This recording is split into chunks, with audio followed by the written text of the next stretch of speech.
So Kevin, how did this all start? Glenn, actually by default, believe it or not, I was doing transport for a tree feller, removing the logs and branches, taking it off to the dump.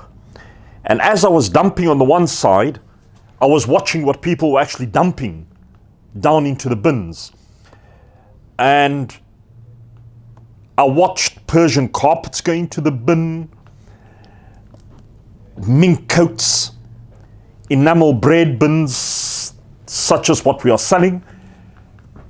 And I was horrified. And there I was jumping into the bin, pulling everything back out of the skips. And every load I was taking to the dump, of branches I was taking to the dump, I came back with a load of goods. And by the end of the day, I actually had a small truckload full of goods I was bringing home. And yeah, before I knew it, I had to start selling this stuff because I ran out of storage space for it. So Kevin, when did you officially become a picker? I think that was the start of it. And that woke something in me. Initially, I was doing what's commonly known as being a runner, by going around buying anything of value that would talk to me, with the understanding that if it talks to me and if I like it, somebody else would like it. So yes, buy it up and resell it, go around to dealers and sell off the back of a car. And yeah, it just ran away with me. And before I knew it, I had so much stock that this was the next progression, was starting my own shop. Again, the space was available, the strip was dead that we were in was stone dead. It was a cheap enough space to rent. And I started it with a partner originally. He was doing the manufacturing, the restoration, cleaning up of goods. I was going around picking, scratching around, dragging things back to the shop. I had a database of clients, so I could sell goods as well. Yeah, it just grew in leaps and bounds. One of my best finds, I think I told you about it early on, a collection of VW Beetles. And yeah, finding a 1948, potentially the oldest Beetle, VW Beetle in the country. The one in the museum, the Uitenhage Museum, is a 1949. That was a 1948, body only. A 59 oval, a 61 left-hand drive, and another 61 Beetle. But we've had real gems come our way. Stuff that gave us immense pleasure in finding. Renee has developed an eye second to none for spotting things. She goes with me on picking trips, and I call her my eyes.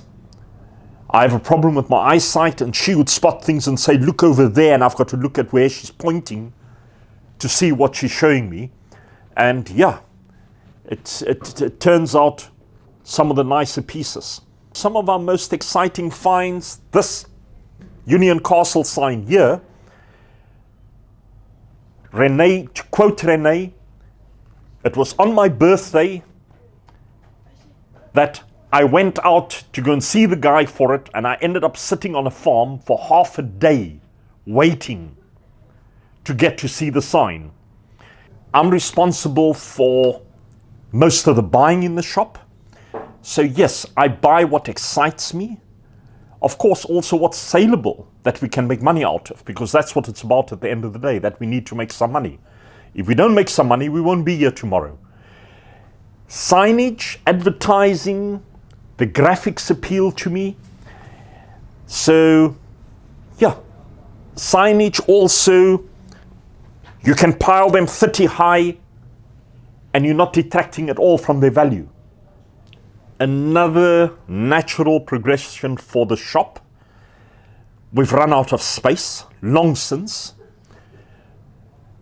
And we're moving on to a shop 2.5 times bigger than what we have. Also, the name of the shop, or the business, is called Collectables Cafe. Cafe, it was part of the vision, having a coffee shop smack in the middle of the shop so that you could come in, scratch around, have a good cup of coffee, have a light meal, appealing to the housewife market to come in, the wives to come and have coffee in the morning, and hopefully while they're sitting there to look up, oh, look, there's a Coca-Cola sign. You know, my husband always wanted one, so I'm going to buy it for him for his birthday or as a present. And yeah, also just adding another dimension to the shop. And this is what it's all about. It's not about having a coffee shop or a collectibles shop. It's having a coffee shop with a difference and a collectibles shop with a difference. Having pinball machines going, the smell of fresh coffee, bacon and eggs,